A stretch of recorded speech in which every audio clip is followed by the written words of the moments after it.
Qué gusto verlos. Espero que estén todos muy bien. Hoy día me toca la misión que se me ha encomendado de compartir con ustedes una reflexión, una palabra, un mensaje, como lo quieran llamar. Y bueno, el domingo pasado escuché el mensajito de Santi. Santiago compartió un mensaje muy bueno que se tituló La fe de los que no hacen nada. Si no lo vieron, véanlo. De hecho, yo lo vi por YouTube porque no me pude conectar. Eh, no sé, Santi, o no sé quién está compartiendo la música, si me pueden cambiar la musiquita un poco, por favor. Más o menos en resumen, Santiago nos hacía una invitación a, bueno, a través de la historia del enfermo de la fuente ahí en Bethesda, a pasar de la autocompasión, de la justificación, ¿cierto? A la responsabilidad, a la acción y a través de eso también a la propia sanación, ¿ya? De tomar, ¿cierto? De levantarnos, tomar nuestra camilla, nuestro lecho, eh, levantarnos y seguir caminando. Y a mí me gustaría hablarles un poco el día de hoy del siguiente paso que habría de tomar este enfermo de Bethesda, que representado también en muchos de nosotros, después de que Jesús le dice, levántate, toma tu lecho y anda, sano. Pero ¿y ahora qué? ¿Qué hacemos ahora? Yo debo reconocer que también me he tenido que levantar muchas veces, tomar ese lecho, no llevándomelo al hombro, arrastrándolo muchas veces y quizás hasta el día de hoy.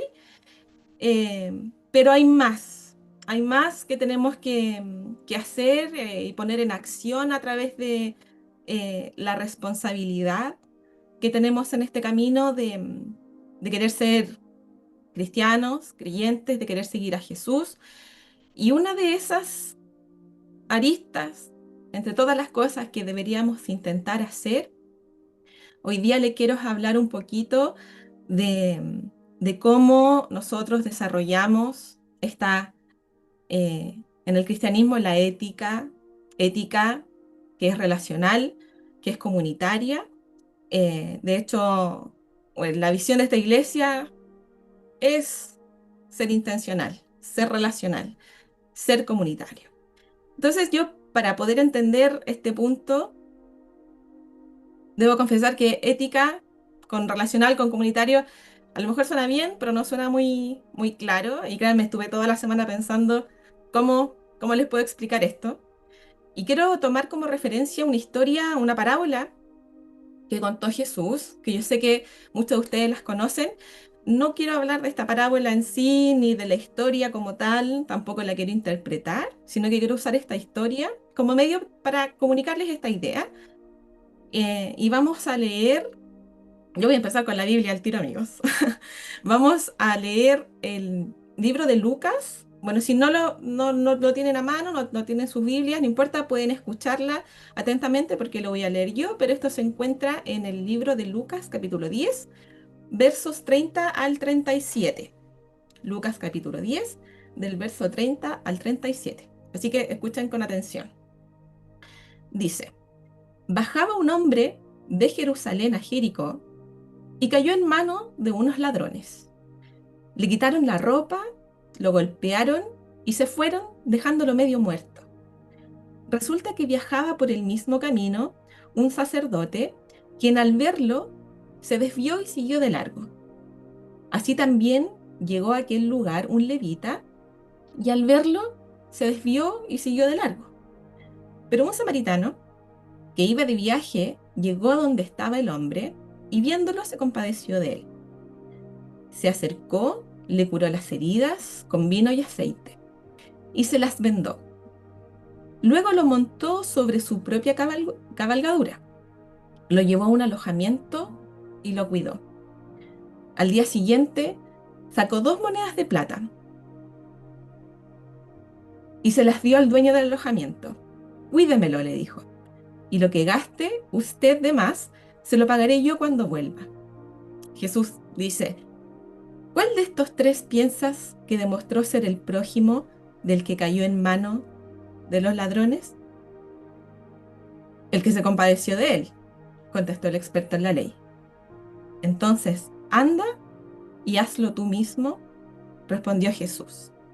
Quiero ocupar esta historia para tratar de explicarles que lo relacional con las personas es opuesto a lo individual, a lo particular, y lo opuesto a lo comunitario, en este caso, sería las cosas que por alguna norma, por alguna indicación religiosa, cultural, política, hacen las personas para ser consecuentes, ¿cierto?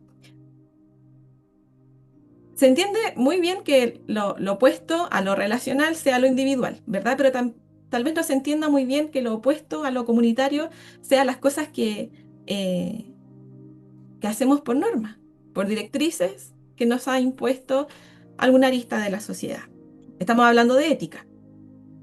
Y la ética básicamente es definir nosotros mismos qué es lo correcto y qué es lo incorrecto en la práctica, en la forma de actuar. Y en la ética no basta con seguir una directriz, ¿cierto? Actuamos éticamente cuando internamente reflexionamos eh,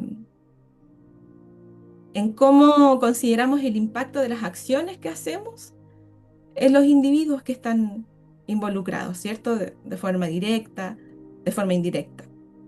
Entonces, cuando yo les hablo de lo opuesto a una ética comunitaria, es decir, lo opuesto a actuar correctamente, considerando a nuestra comunidad, estoy expresando esta expresión de la ética por norma, ¿cierto? Que apunta a lo que prima en la toma de decisiones, que va a ser a lo mejor la norma oficial. No sé si se entiende. Yo les digo, estuve pensando toda la semana cómo les hacía esta explicación.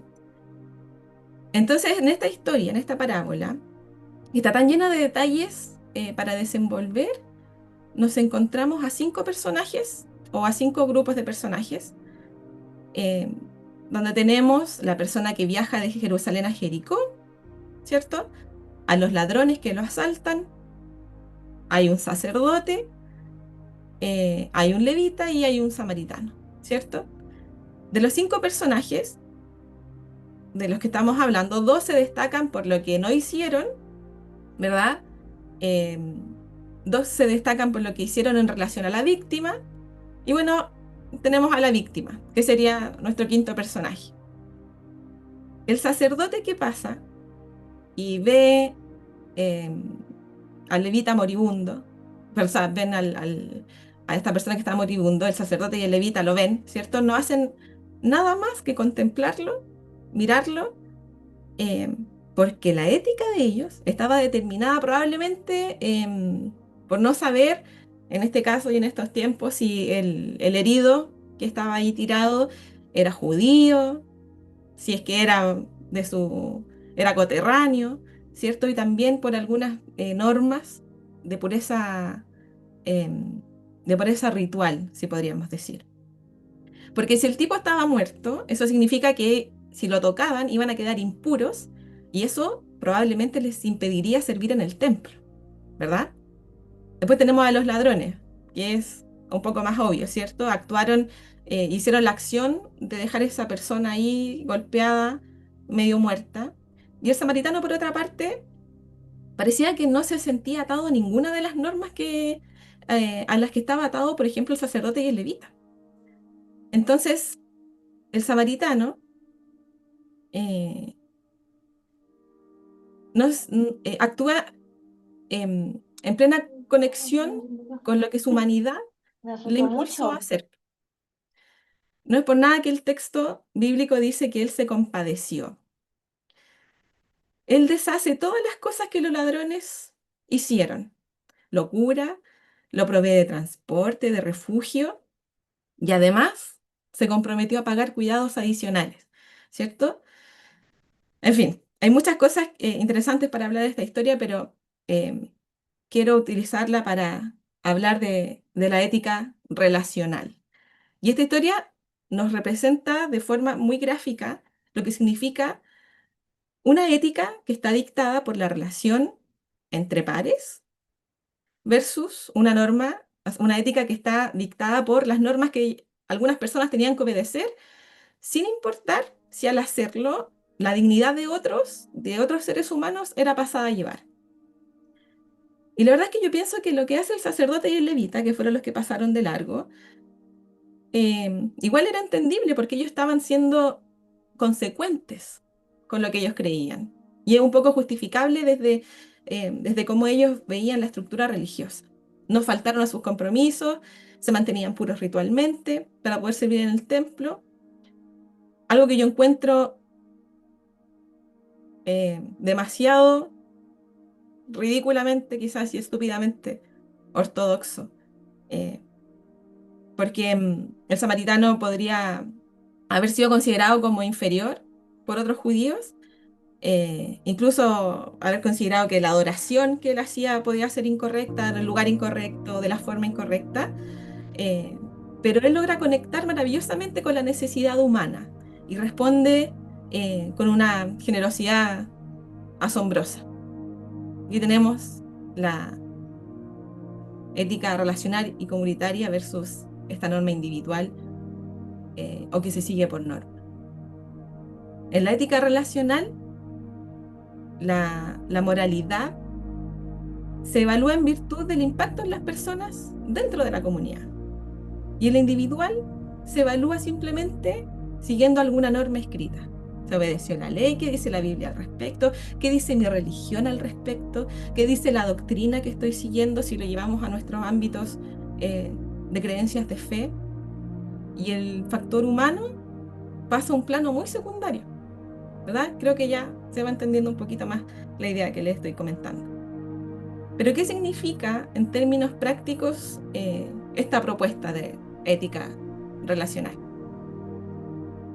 Yo elegí 3 elementos, probablemente hayan más, para hacer este anclaje.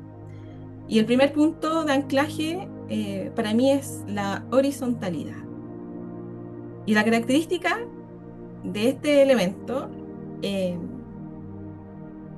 que quizás ha sido muy deseado por muchos proyectos de fe o de comunidad en el último tiempo, donde eh, las iglesias, ¿cierto?, han ido mutando un poco, demuestra un botón en nuestra misma comunidad, ¿cierto?, que para muchos se ha apartado un poco de la norma, de la regla, eh, porque hay un montón de personas, no solamente nosotros, en todo el mundo, que se han dado cuenta de que los modelos que promueven las jerarquías y la acumulación de poder dentro de una comunidad no solamente generan corrupción, quizás económica, sino que también alimentan la ambición, romantizan la opresión de otras personas en pos del supuesto bien de la comunidad o el bien de la iglesia.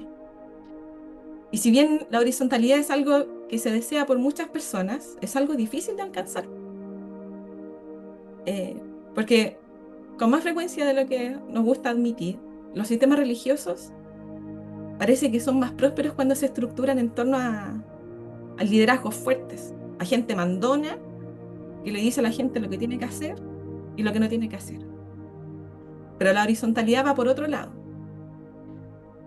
Considera que todas las personas de la comunidad gozan del mismo respeto y del mismo valor solo por el hecho de ser personas.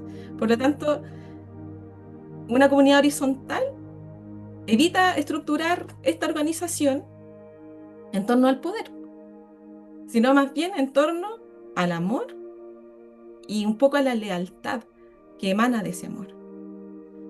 En este tipo de comunidad, y hablo específicamente de la nuestra o de muchas similares que son como la nuestra, la diversidad son vistas como fortalezas que nos complementan, no como debilidades, no como cuestiones que debiesen ser suprimidas. ¿Ustedes creen que nuestra comunidad es diversa? Yo creo que sí.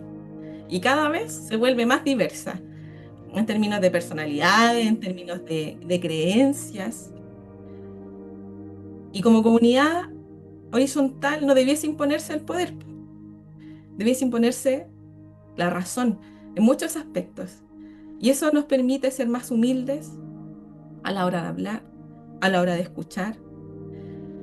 Y quiero citarles algo que Pablo les dijo a los filipenses cuando les escribe una carta. No estoy diciendo que Pablo proponía que las comunidades fueran horizontales, en el sentido en que lo estamos proponiendo en este momento. Pero describe sí algo que se parece mucho a lo que estamos hablando. Pueden encontrarlo en el libro de Filipenses capítulo 2 para que lo anoten si quieren.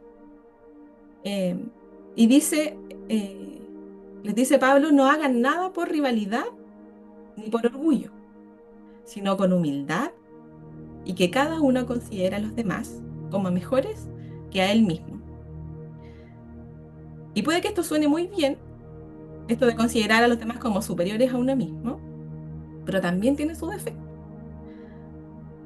Y el defecto proviene de las personas, porque la horizontalidad que estamos proponiendo es frágil. Es frágil si seguimos pensando que necesitamos un líder carismático que nos diga qué hacer, qué pensar. Es frágil si de repente en nuestra comunidad, ¿qué pasa si se nos cuela un liderazgo narcisista? Qué terrible, ¿cierto? Entonces, si entendemos eso, si entendemos esa debilidad, eh, si entendemos que ahí están los peligros, entonces es la comunidad, nosotros mismos, la que debe velar para que las cosas se hagan bien y hacerlo bien también por el bien común, ¿verdad? Lo segundo, la segunda característica que vale la pena apuntar en este sentido es el bienestar colectivo también. En una comunidad virtual como la de nosotros, tal vez de repente sea un poco complicado aterrizar cuestiones como el bien común o como el bienestar colectivo, porque más allá de a lo mejor las autorregulaciones que nos imponemos en nuestra comunicación, por ejemplo, cuando nos preguntamos si en el grupo de WhatsApp de la iglesia lo que voy a decir puede ser ofensivo para alguien, que vale la pena hacerse esa pregunta, ¿cierto? Considerando la diversidad cultural de creencias, ¿cierto?, que tiene nuestro grupo. O tal vez, a lo mejor, pensar en algún horario que sea mejor para la mayoría cuando nos juntamos por Zoom para las reuniones. No sé. Aparte de eso, es complejo hablar sobre el bien comunitario porque junto con desear, junto con reformar este espacio, comillas, religioso, creo que también es importante que nosotros expandamos nuestro rango de acción al resto de la sociedad. Porque piensen un poco que si al final de cuentas nuestras ideas doctrinales, religiosas, sirven solo para este espacio, ¿son realmente dignas de ser tomadas en serio como un pilar de la comunidad? Es posible, a lo mejor, que hayamos estado como iglesia cientos de años en ideas que tienen sentido solamente para los que están iniciados, insertos en nuestra fe, pero no en la sociedad en general. Yo creo que sí, sí ha pasado. Sobre todo cuando la iglesia antiguamente tenía una influencia mayor en el mundo y estaba más ligado a, no sé, estructuras de poder político. eh, a lo mejor eso pudo haber tenido algún sentido, pero hoy día vivimos en un mundo diferente, vivimos en un mundo distinto. Y el punto al que voy es que tal vez nosotros tengamos que redefinir nuestra idea de lo que es el bienestar colectivo y pensar, y tenemos que pasar estrictamente en nuestras comunidades de fe a términos comunitarios que sean un poco más amplios. Pensar en el bien de nuestra sociedad, de nuestros barrios, de nuestras escuelas, de nuestras ciudades, de nuestros países. Eh, de hecho, lo podemos aterrizar a cuestiones muy domésticas. Por ejemplo, dejar de pensar que las denuncias a las iglesias que tienen altos niveles de música cuando tienes unas reuniones, dejar de creer que eso es una persecución. Afortunadamente, cuando nosotros tenemos eh, reuniones presenciales, estamos bien alejados de zonas residenciales, así que ahí metemos toda la huella que queremos. Eh, pero esa algarabía no siempre es bien recibida por toda la comunidad, porque a lo mejor al celebrar nuestras reuniones no dejamos dormir a la gente o sea, no dejamos que la gente pueda dormir, que pueda conversar en la calle, que pueda a lo mejor ver su programa en la tele, y eso pues, a lo mejor puede ser una molestia para ellos. Y este ejemplo que les estoy dando puede sonar sin importancia, puede sonar una pequeñez, pero en especial en este punto estamos hablando del bienestar colectivo. Una iglesia que no se da cuenta de una cosa tan sencilla como esa, eh, quizá va a pensar que los demás son del diablo, que hay gente intolerante, cuando en realidad quizás podemos ser nosotros los que estamos traspasando los límites del resto de la comunidad. No estamos pensando en el bien colectivo. Y pensemos más de manera individual, como individuos que están detrás de esta cámara, ustedes y yo. ¿Estamos haciendo algo que ayude al beneficio colectivo del lugar en el que vivimos, en el que estamos estudiando, en el que estamos trabajando? No quiero que te sientas culpable de si lo estás haciendo o no. Es un, es una pregunta más retórica. La idea es que puedas y pueda yo también asumir el desafío, porque pequeños detalles y pequeñas acciones en nuestras vidas pueden hacer una diferencia. Acá en nuestro país, nosotros que somos como los más ariscos del cono sur de Latinoamérica, somos como los raros, eh, los apáticos, ¿cierto? Cuando las personas no están hablando eh, con nosotros, como estamos pasando por la calle, tenemos rostros bastante duros, bastante apáticos. No sé si han visto estos videos en Instagram de, de gente que va caminando por la calle, eh, o estas personas que hacen como las buenas acciones del día, le regalan un dulce, cambia el semblante de una persona de manera impresionante, porque es increíble cuando la gente al recibir un gesto se le ilumina el rostro y es como que les cambiara el día. Pero ayudar a alguien que vive solo, que vive solo en su casa, hacer algo por ellos, por ejemplo, no sé, a mi vecino, cuando viene el invierno, vienen las lluvias, preocuparme a lo mejor que el abuelito que vive solo, la madre que vive sola, eh, no sé, no tuvo cómo limpiar sus canaletas y yo quizás podría hacer algo para que pasara un mejor invierno. Estoy dando pequeños detalles, pequeñas acciones que son desinteresadas y que bastan para que se desencadene eh, una serie de otras acciones desinteresadas también. Y para que también eso gatille en el corazón de las otras personas para que también quieran hacer lo mismo. Y es eso a lo que nos referimos cuando hablamos de ser una buena noticia para alguien. Tenemos que ser una buena noticia para alguien. A veces se trata de escuchar, a veces se trata de hacer algo y no sé, involucrarnos en alguna actividad comunitaria, pero siempre se puede hacer algo.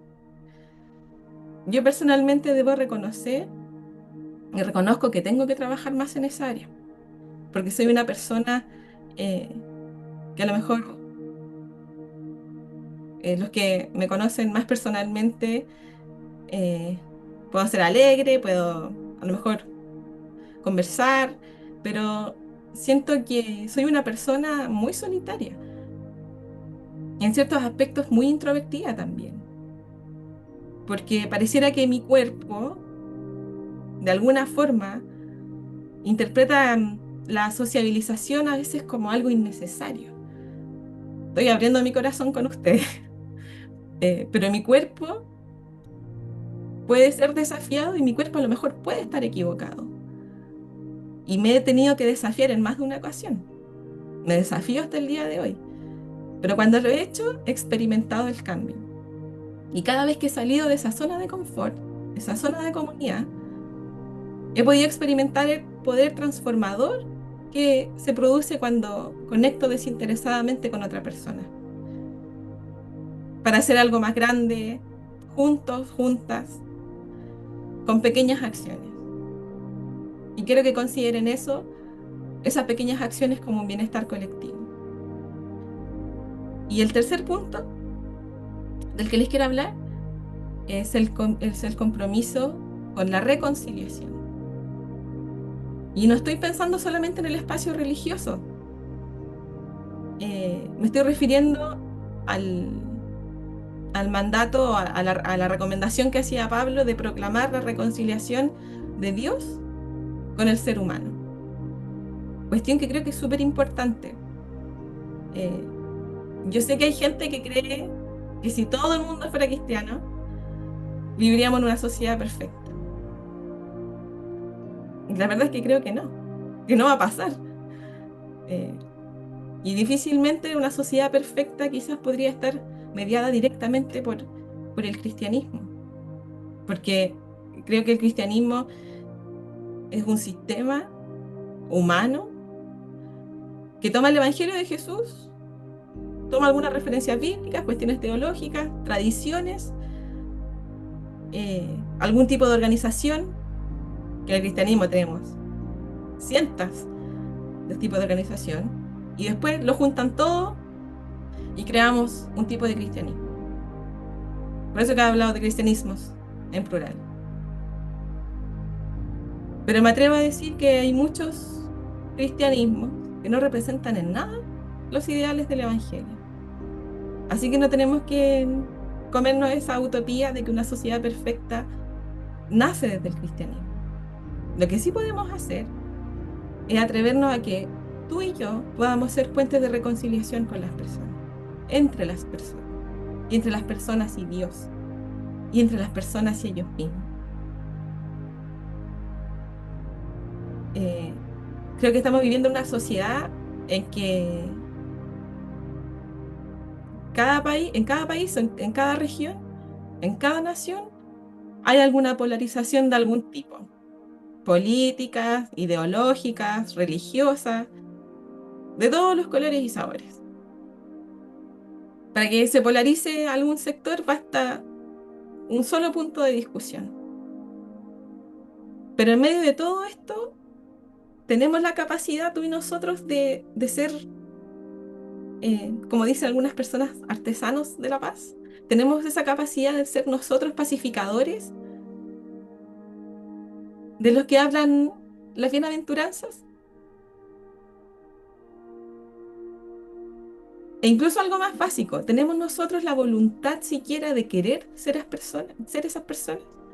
¿Tenemos la voluntad de animar a otros a ser más conciliadores, a ser más perdonadores, a ser más dialogantes? Ser pacificadores o agentes de reconciliación no significa necesariamente ser personas eh, que digan que a lo mejor todo lo que los demás quieren escuchar para mantener la fiesta en paz. A veces va a ser necesario ser moderadamente ofensivo cuando lidiamos presencialmente situaciones de injusticia, situaciones de opresión. Yo tengo la fortuna, creo, y la dicha de tener unos padres que son personas muy correctas, son personas muy honestas. Y sé que estoy, pero años luz de ser ni la mitad de la persona, de calidad de personas que ellos son. Y saben que cuando era niña, yo ya perdí la cuenta de las veces que mi papá quedó cesante por levantar la voz frente a injusticias que se estaban cometiendo en su entorno laboral. Porque no se quedó callado, porque defendió a alguien, porque se tuvo que defender a sí mismo. Y ser personas que trabajen por la reconciliación no significa que sacrifiquemos lo que es justo y lo que es verdadero con el fin de crear una apariencia armónica, porque cuando la justicia no se satisface, puede que a lo mejor no exista un conflicto visible, pero sigue existiendo en el corazón y eso se puede transformar en amargura, en rencor, en deseos de venganza, como hablábamos hace un par de meses atrás, y eventualmente eso va a explotar y le va a explotar a alguien en la cara con consecuencias quizás devastadoras. Ser pacificadores con nuestro entorno, ser pacificadores con las personas, requiere de trabajo y las sociedades nos necesitan para que también las personas se reconcilien con ellas mismas. Y no es una tarea fácil. El otro día vi Frankenstein, la película que se estrenó en Netflix, no sé si la han visto. Es una película preciosa, una adaptación de Guillermo del Toro que se estrenó hace poquito. Si tienen la posibilidad de verla, véanla. No quiero hacerles un spoiler de la película, pero sí quiero hacerles un comentario de una escena muy linda, porque Frankenstein, quizás como en cultura general, sabemos que es un ser creado de distintas partes, medio amorfo, ¿cierto? Y en esta adaptación de la película, él se encuentra en una casa con un hombre que era ciego, que él lo venía observando hace algún rato porque le llamaba mucho la atención. Se presenta con él, el hombre no lo veía, pero lo invitó a pasar a su casa, le dio de comer, lo invitó a que tuvieran eh, una relación de amistad. Pero Frankenstein, en su interior, tenía muchas dudas acerca de su identidad, de quién era. Y este anciano lo motiva a que vaya a esos lugares que a medias recordaba y tratara de descubrir quién era él. Cuando descubre el horror de cómo había sido creado, vuelve angustiado hacia donde el anciano y le dice, ya sé quién soy una aberración, estoy hecho de muchas partes muertas, soy un monstruo, le dice. Y el anciano que no lo había visto nunca, le dice, no, le dice, tú eres mi amigo. Le cambia el concepto eh, de la percepción que él tenía de sí mismo, para que de alguna u otra forma pudiera reconciliarse con su propia imagen, consigo mismo. Porque si el anciano hubiese visto quién era, quizás por las normas y las reglas de la sociedad, lo hubiese rechazado también. Pero muy importante que no haya podido ver y simplemente haya podido experimentar con él eh, una relación distinta en la que no fuese juzgado por su apariencia, sino que fuese juzgado eh, o descrito por la calidad de su corazón. Entonces creo que nosotros como sociedad, nosotros como comunidad, nosotros como personas individuales, necesitamos de una ética relacional que pueda proyectarse desde corazones que sean capaces de amar, de corazones que sean capaces de comprometerse con el sufrimiento ajeno, de personas que sean capaces de comprometerse con la restauración y ser un refugio para otras personas que están bajo presión. Necesitamos de una ética relacional que sea capaz de ver a todos los actores de la sociedad iguales en dignidad, aunque tengamos diferencias de opinión, incluso diferencias irreconciliables, porque creo que no todas las diferencias se tienen que reconciliar. Y hoy día, que estamos a puertas de elecciones presidenciales en nuestro país, la polarización se siente en el aire, en distintos bandos, ¿cierto? Y pareciera que hay grupos que se rechazan entre sí solamente por tener una orientación política.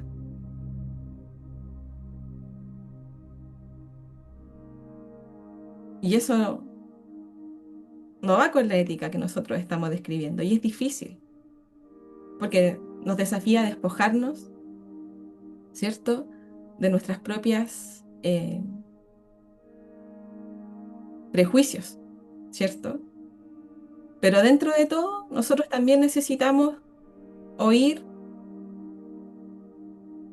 la voz de los que han sido más ignorados, de voces que necesitan ser escuchadas. Y yo les pregunto y me hago una pregunta a mí que también es muy difícil. ¿Cuándo fue la última vez que oí la voz de una persona que ha sido marginada por la sociedad? por haber sido delincuente, por haber vivido la situación de calle, por haber abandonado a sus hijos por la drogadicción.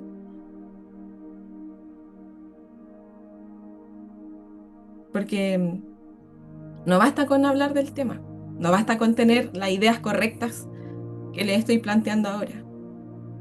Hay que ponernos manos a la obra también. Y nos queda mucho trabajo por delante. Y la mayor cantidad de este trabajo no es al interior de nuestras comunidades.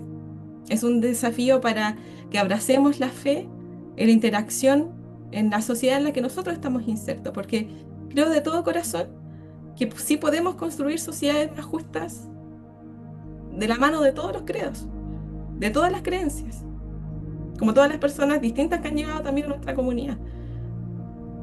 Podemos avanzar, creo, desde de la mano de personas eh, que no creen en Dios o que incluso dudan de su existencia. No son nuestros enemigos por confesar una fe distinta. No son enemigos de la sociedad tampoco por creer o no creer en Dios. Los enemigos de la sociedad creo que son aquellos que avanzan destruyendo a otros seres humanos, atropellando los derechos de otros seres humanos, menospreciando su dignidad. Y aquí no importa si lo hacen por eh, ambiciones de poder político, religioso, de poder adquisitivo. Y no importa si la plataforma en la que lo hacen sea un púlpito de una iglesia, un podio de un partido político, como hemos visto tanto últimamente, o incluso en la esquina de mi población, en la que le regalan la primera dosis de droga a un niño o a un adolescente. Tenemos que reconocer que los enemigos de nuestra sociedad eh, también los podemos confrontar y también los podemos llamar a ellos a una reconciliación. Porque es más fácil ir una vez a la semana a un lugar, levantar las manos, decir amén, sentirnos bien y después de eso medir al resto por los estándares de la propia doctrina que nosotros estamos absorbiendo. Si hay personas que quieren hacer eso, nosotros no se lo vamos a poder impedir, pero yo tengo la esperanza de que cada vez más personas entiendan que el desafío es otro. Y yo sé que hay comunidades, aparte de la de nosotros, que también lo han entendido. Podemos ser agentes de cambio. Y no importa si, si esa maleta o esa camilla o ese lecho, como el que yo venía arrastrando, está lleno de inseguridades, está lleno de dudas, porque a veces decimos, no, cuando tenga más dinero, voy a estar bien. Cuando se me pase esta depresión, voy a poder actuar. Pero el camino del cristianismo va más allá. Podemos tomar ese lecho, podemos tomar esas desesperanzas, podemos reconciliarnos con nosotros mismos y al mismo tiempo poder ser agentes de cambio. Creo que se pueden hacer las dos cosas. Creo que, eh, bueno, y Dios, Jesús en este caso no romantiza tampoco este cansancio, este dolor, este sufrimiento que a lo mejor podamos arrastrar. Porque Él lo dijo, vengan a mí todos los que están cansados y yo los haré descansar. Podemos eh, tomarnos la libertad de hacerlo, pero siempre va a estar la oportunidad de levantarse, de, de tomar nuestro lecho, de continuar y así todo, poder ser agentes de cambio con otras personas. Tu condición, tu pasado, el mío, no nos imposibilita éticamente para poder hacer el bien. Y eso también nos llama a nosotros a no juzgar a otras personas, a no invalidar a otras personas por su pasado y creer que no pueden ser un aporte en la comunidad. Ellos también pueden ser un aporte. Nosotros también, que estamos llenos de errores, yo misma, que como se dice vulgarmente, he metido la cabeza al water, el cuerpo entero, más de una vez, pensando de que todo eso me había invalidado como cristiana, como creyente, como para ser parte de una comunidad. Eh, Hoy día entiendo que todo eso no, no define mi importancia dentro de lo que puedo hacer en una comunidad. Y creo que para ti tampoco. Ese es el mensaje que les quiero entregar hoy día, eh, que es un poco desafiante, quizás no era un mensaje tan emotivo, es algo para desafiarnos. Me cuesta hablar de este tema porque también es muy desafiante para mí y sé que para muchos de ustedes también. ¿Les parece si oramos para terminar? Si no estás acostumbrado a orar, si no sabes cómo orar, eh, simplemente abre tu corazón con los ojos abiertos, con los ojos cerrados. A través del tiempo me he dado cuenta de que cada vez me gusta más orar con los ojos abiertos. Oremos.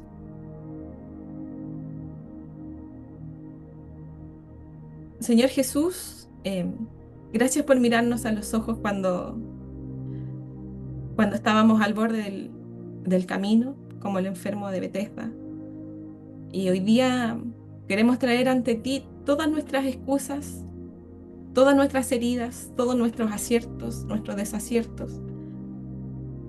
Y te pedimos que nos pongas en pie de nuevo, que derrames sobre nosotros tu espíritu para que tus enseñanzas se noten en nuestra vida real, en amor que cuida, en alegría que sostiene, en la paz que puede ordenar nuestros entornos. Y te pedimos perdón por quizás toda la indiferencia que nos ha hecho pasar de largo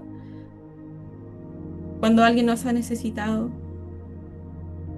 Te pido que sanes nuestra mirada para reconocer en el rostro de nuestro prójimo eh, su sufrimiento, en la herida de nuestro barrio, en la mesa quizás vacía de alguna familia, en las mujeres vulneradas, en los jóvenes que a veces estamos confundidos. Haznos personas que se detienen, que venden, que acompañen y que también estén dispuestos a pagar el costo. Ayúdanos a ser una comunidad que prefiera la dignidad humana por sobre cualquier norma que no ame al resto. Enséñanos a encontrar ese bienestar colectivo, a trabajar por la reconciliación. Líbranos del orgullo religioso y danos valentía también para cambiar prácticas, abrir espacios, para compartir el poder, para escuchar a quienes no han sido escuchados y a construir puentes donde nuestra sociedad acostumbra a levantar muros. Que nuestras manos puedan traducir, Señor, lo que nuestros labios oran, que nuestros horarios, nuestras decisiones reflejen también el reino que nosotros queremos anunciar. Hoy día nos entregamos ante ti tal cual estamos y decimos con nuestra mochila, con errores, con todo, Señor, úsanos. Y que en cada cosa pequeña se note también, Padre, tu evangelio. Amén y amén. Que Dios los bendiga. Gracias por escuchar, gracias por estar atentos